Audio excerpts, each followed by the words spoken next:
Ayan guys, panibagong biyahe na naman tayo mga kalalamob, mga paps. Ito, tamang biyahe lang tayo dito. Ito unang buuing natin. Bali ito, cake to.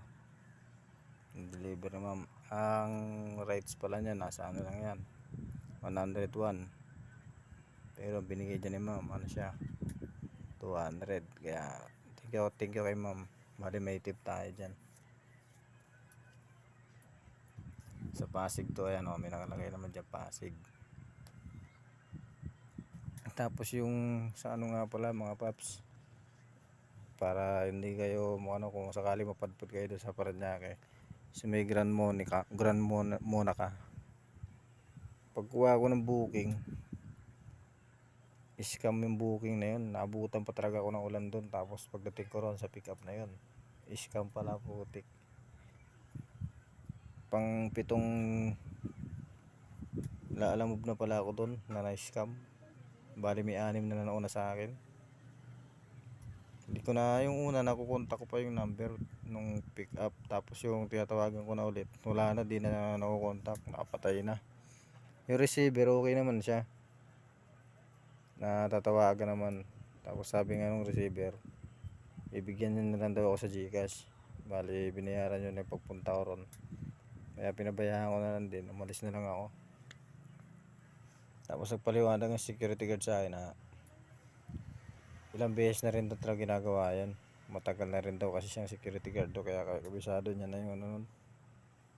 Kaya sa mga ano dyan, mga kalala mo riders ko, baka mapadpad kayo sa lugar na yun, Grand Monaca, mag-iingat po kayo. Para maging aware po yung lahat. Baka mamaya may mabiktima po itong ano na to. Kaya sinusubukan ko pong tawagan siya dito, wala na talaga, di matawagan. Bali tinext ko dito yung receiver na scam talaga yung booking, wala talaga. Hindi ko rin kasi na-check to nung address niya, akala ko okay naman. Nung nakita ako na pagpunta ko rito ginto ko, wala nga yung number niya ng bahay. Bali nakalagay na details lang dito sa address, si Grand Monaca lang. Yung security guard dito, kabisado niya yung loob ng village. Tapos ito, umalis na lang ako doon, kumuha na ako ng panibagong booking. Ito mga sapatos. Tapos ito, papunta siyang Nabotas. Yan, 200 to yung price nitong booking na yun.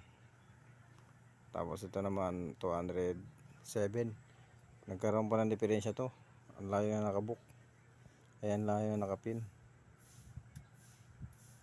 Dito naabutan nga ng ulan. Pero kahit umulan yan, biyahe pa rin tayo. Ulan lang yan, lalamove riders tayo tayo lang malakas,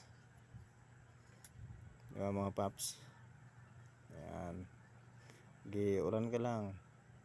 Bali ambon na lang siya dito, yung ulan na to. Nakakapote naman tayo dito kasi ito si Paps, sabi ni Paps, walang iyang ulan yan, sabi niya. Biglang ulan daw, doon daw sa kabila wala naman. Magic daw, magic, sabi niya ni Paps. Shoutout pala kay Paps, papashoutout sa akin.